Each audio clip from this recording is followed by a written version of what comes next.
ആന്റണി ആദിത്യവർമ്മ. അവനിപ്പോൾ hotel white സിറ്റിയിൽ എത്തിക്കാണും. ഞാൻ ഇങ്ങോട്ട് പറഞ്ഞ വിവരം പാവം അവൻ അറിയില്ലല്ലോ. ഏക് ബുദ്ധു ഹേ ദുനിയാ കാ നമ്പർ 1 ബുദ്ധു.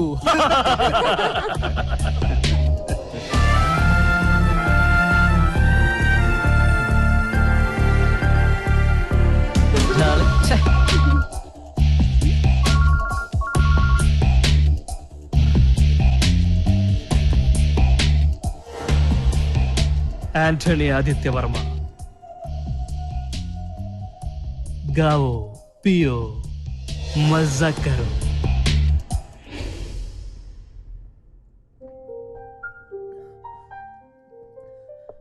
എടോ, ദിവസവും നമ്മൾ പത്രങ്ങളിലൂടെയും ചാനലിലൂടെയും ഇതുപോലുള്ള നിരവധി ചീറ്റിങ്ങൾ അറിയുന്നുണ്ട്. എന്നിട്ടും നിന്നെ പോലൊരാൾ അവന്റെ വലയിൽ വ്യാജ മേൽവിലാസവും മരിച്ചുപോയ ഒരാളുടെ പേരിലുള്ള മൊബൈൽ ഫോണും അവൻ നിന്നെ സമർത്ഥമായി കബളിപ്പിച്ചിരിക്കുന്നു. സാറിന് എന്തെങ്കിലും ചെയ്യാൻ പറ്റുമോ? ആദിത്യ, നീ തന്ന പരാതിയിന്മേൽ അന്വേഷണം നടക്കും. ഇനി അവൻ പിടിക്കപ്പെട്ടാലും അവന്റെ പേരിൽ സ്വത്തില്ലെങ്കിൽ അവന് കിട്ടാൻ പോകുന്നത് കുറച്ചു കാലത്തെ ജയിൽവാസം. അതുകൊണ്ടൊന്നും നീ മീഡിയേറ്ററായി വാങ്ങിക്കൊടുത്ത 40 ലക്ഷം രൂപയുടെ ഉത്തരവാദിത്വത്തിൽ നിന്ന് നിനക്ക് ഒഴിഞ്ഞു മാറാൻ പറ്റുമോ?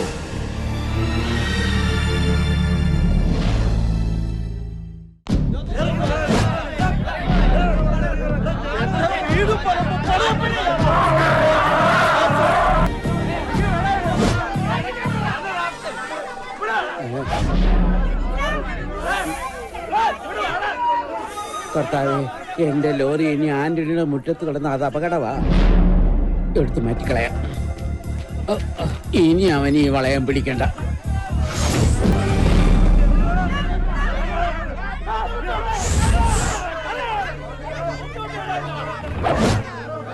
മതി, നിർത്ത്.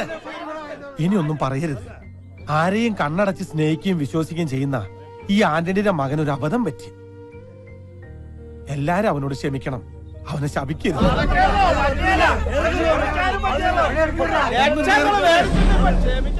ഞാൻ പറയട്ടെ, കർത്താവിന് നിരക്കാത്ത ഒന്നും ഞാൻ എന്റെ കുടുംബം ചെയ്തിട്ടില്ല. ഈ വീടും സ്ഥലം വിറ്റിട്ട് ഞാൻ നിങ്ങളുടെ കാശ് തരും.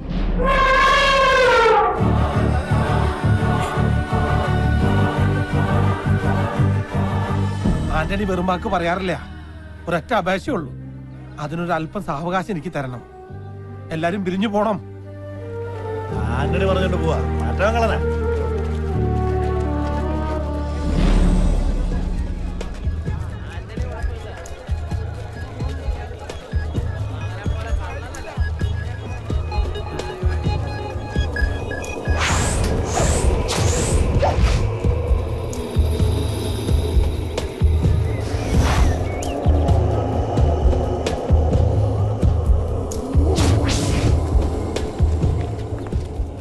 എവിടെയാടാ നിന്റെ മോൻ?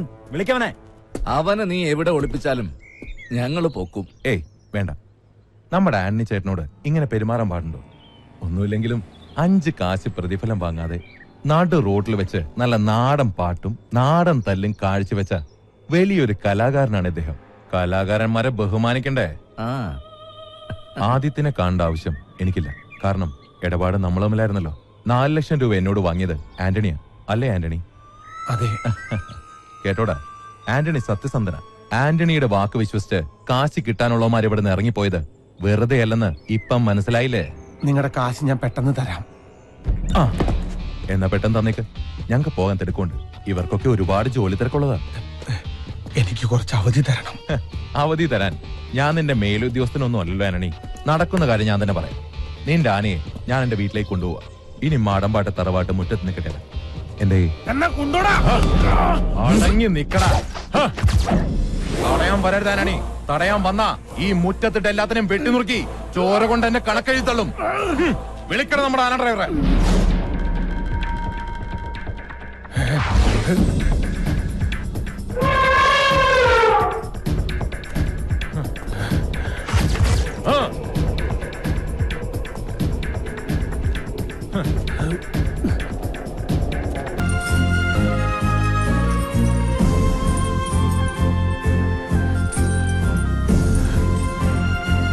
നാട്ടുകാരെയൊക്കെ ആനന്ദിച്ച പറഞ്ഞ് നിർത്തിയിട്ടുണ്ട്. നാട്ടുകാരുടെ മുന്നിൽ പിടിച്ചു നിൽക്കാൻ ഒരു പക്ഷെ എനിക്ക് പറ്റിയേക്കും. പക്ഷെ അപ്പന്റെ മുന്നിൽ ഇനി വയ്യ. കാരണം ഇതുപോലൊരു മകനെ സ്നേഹിച്ചൊരപ്പൻ ഈ ലോകത്ത് വേറെ ഉണ്ടാവില്ല.